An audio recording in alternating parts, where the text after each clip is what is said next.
በመላው አፍሪካ አብዛኞቹ አየር መንገዶች ከስኬት ርቀዋል። አንዳንዶች በሙስና ምክንያት፣ ሌሎች ደግሞ በገቡበት ዕዳ፣ ሌሎችም አሉ ሙሉ በሙሉ የጠፉ። ነገር ግን አንድ አየር መንገድ አለ በየቀኑ ማደጉን የቀጠለ፣ በጦርነቶች፣ በኢኮኖሚ ቀውሶች፣ በነዳጅ ዋጋ ጭማሪዎች፣ ኢቭን በወረርሽኝ ወቅትም ቢሆን ማደጉን ያላቆመ። ዛሬ የኢትዮጵያ አየር መንገድ በአፍሪካ ትልቁና በጣም ስኬታማው አየር መንገድ ነው። ነገር ግን በረሃብና ድህነት የምትታወቅ አገር እንዴት በዓለም ዙሪያ የተከበረ አየር መንገድ ገነባች? የኢትዮጵያ አየር መንገድ ታሪክ የሚጀምረው በ1945 ነው፣ ልክ የሁለተኛው የዓለም ጦርነት ካለቀ በኋላ። በወቅቱ በአፍሪካ የነበረው ትንሽ የአቪዬሽን መሰረተ ልማት ነበር። ያሉትም አብዛኞቹ አየር መንገዶች በአውሮፓውያን ቁጥጥር ስር ነበሩ።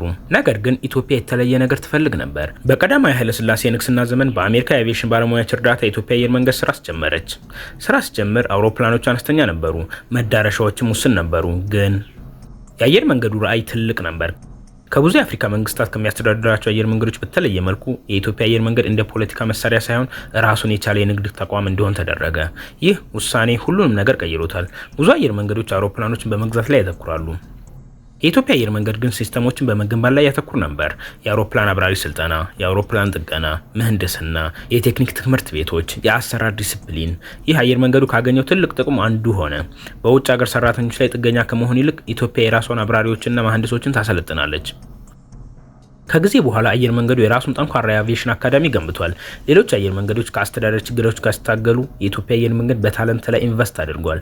ያ መረጋጋትን ፈጥሯል። መረጋጋት ደግሞ እድገትን ይፈጥራል። በሌላ በኩል አየር መንገዱ በአዲስ አበባ አቀማመጥ ከፍተኛ ጥቅም አግኝቷል። አዲስ አበባ የምትገኘው በአፍሪካ፣ አውሮፓ፣ መካከለኛው ምስራቅና ኤሲያ መካከል ነው። ይህም ኢትዮጵያን በረራዎችን ለማገናኘት ተመራጭ አድርጓታል። በየአህጉራቱ የሚጓዙ ተሳፋሪዎች አዲስ አበባ ውስጥ ትራንዚት ያደርጋሉ። አየር መንገዱ ይህን ስትራቴጂካዊ በሆነ መንገድ ተጠቅሞበታል። ሎካሊ ከማሰብ ይልቅ በዓለም አቀፍ ደረጃ ያስብ ነበር። ይህም የኢትዮጵያ አየር መንገድን ሀብ አድርጎታል። አሁን ላይ ዱባይ በኤሚሬትስ የምታደርገውን ተመሳሳይ የሚመስል ነገር ግን የኢትዮጵያ አየር መንገድ ይህን በጥቂት ሀብት ነው የሚያከናውነው። በመላው አፍሪካ ብዙ ብሔራዊ አየር መንገዶች ፌል አድርገዋል። አንዳንዶቹ በፖለቲካ ጣልቃ ገብነት፣ ሌሎች የሙስና ችግር ነበረባቸው፣ ደካማ አስተዳደር እና ከፍተኛ ዕዳ። መንግስታት አየር መንገዶችን እንደ ፖለቲካ ፕሮጀክቶች ይመለከቷቸው ነበር። ነገር ግን የኢትዮጵያ አየር መንገድ በተለየ መንገድ ይሰራ ነበር። የረጅም ጊዜ እቅድ አወጣ፣ ፕሮፌሽናል ሊደርሺፕ መፍጠር ላይ አተኮረ እና የፋይናንስ ዲሲፕሊን። የቅንጦት አይሮፕላኖችን ከመግዛት ይልቅ እድገቱን የሚያፋጥኑ ፕሮጀክቱ ላይ ኢንቨስት አደረገ። ካርጎ ላይ፣ ጥገና ላይ፣ ፓይለት ስልጠና፣ ዓለም አቀፍ ስምምነቶችን። ለዚህም ነው ሌሎች ሲጠፉ የኢትዮጵያ አየር መንገድ መስፋፋቱን የቀጠለው። ከዚያም ኮቪድ-19 መጣ። በዚህ ወቅት ነበር ዓለም አቀፍ አቪዬሽን የደቀቀው። አየር ማረፊያዎች ባዶ ሆኑ። በዓለም ዙሪያ በረራዎች ቆሙ። ብዙ አየር መንገዶች በቢሊዮን የሚቆጠር ኪሳራ ደረሰባቸው። ነገር ግን የኢትዮጵያ አየር መንገድ ፈጣን ምላሽ ሰጠ። በጣም ፈጣን። ተሳፋሪዎች እስኪመለሱ ከመጠበቅ ይልቅ አየር መንገዱ የተሳፋሪ አውሮፕላኖችን ወደ ጭነት አውሮፕላን ቀየራቸው። የሕክምና መሳሪያዎችን፣ ማስኮችን፣ መድኃኒቶች፣ ሌሎች ዓለም አቀፍ የጭነት አገልግሎቶችን መስጠት ጀመረ። ሌሎች አየር መንገዶች ገንዘቦችን ሲያጡ የኢትዮጵያ አየር መንገድ በዓለም ላይ ካሉት እጅግ አስፈላጊ የጭነት አየር መንገዶች አንዱ ሆነ። ይህ ውሳኔ የአቪዬሽን ኢንዱስትሪውን አስደንግጧል። ታላላቅ ኩባንያዎች ነገሮችን በፍጥነት እንደሚላመዱ ያሳየበት ነበር። ያ ጊዜ የኢትዮጵያ አየር መንገድ በዓለም አቀፍ ደረጃ ወደ ሌላ ደረጃ ከፍ ያደረገው ጊዜ ነበር። ዛሬ ላይ የኢትዮጵያ አየር መንገድ ብቻ አይደለም፣ የአቪዬሽን ኢኮሲስተም ሆኗል።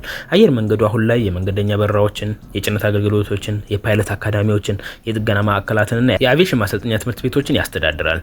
ብዙ የአፍሪካ ሀገሮች አሁን ላይ ለአቪዬሽን እውቀት በኢትዮጵያ አየር መንገድ ላይ ጥገኞች ናቸው። አንዳንዶች አብራሪዎችንና መሐንዲሶችን ለስልጠና ወደ ኢትዮጵያ ይልካሉ። ይህ ከትራንስፖርት ባሻገር አየር መንገዱን ተጽዕኖ ፈጣሪ እንዲሆን አድርጎታል። የኢትዮጵያ አየር መንገድ የአፍሪካ አቅም ምልክት ሆኗል። ታዲያ ሌሎች የአፍሪካ አየር መንገዶች ሳይሳካላቸው እንዴት የኢትዮጵያ አየር መንገድ ሊሳካለት ቻለ? ምክንያቱም ትኩረቱን ከፖለቲካ ይልቅ ቢዝነስ ዲሲፕሊን ላይ ማድረጉ፣ አቋራጭ መንገዶችን ከመፈለግ ይልቅ ሲስተም በመዘርጋቱ፣ ከጥገኝነት ይልቅ የራሱን ፓይለትና ቴክኒሻን በማፍራቱ እና ምናልባት ከሁሉም በላይ አቪዬሽን አውሮፕላኖችን መግዛት ብቻ እንዳልሆነ መረዳቱ። ለዚህም ነው ዛሬ ሰዎች ስለ አፍሪካ አቪዬሽን ሲያስቡ የኢትዮጵያ አየር መንገድ ቀድሞ ወደ አእምሯቸው የሚመጣው። በ1945 በአነስተኛ አውሮፕላኖች የጀመረው አየር መንገዱ አሁን ላይ የአፍሪካ ግዙፍ የአቪዬሽን ተቋም ሆኗል። ብዙ አየር መንገዶች በጠፉበት ዓለም የኢትዮጵያ አየር መንገድ የአፍሪካ ሰማይ ንጉስ ሆኗል። ሰብስክራይብ በማድረግ የቻናላችን ቤተሰብ ይሁኑ።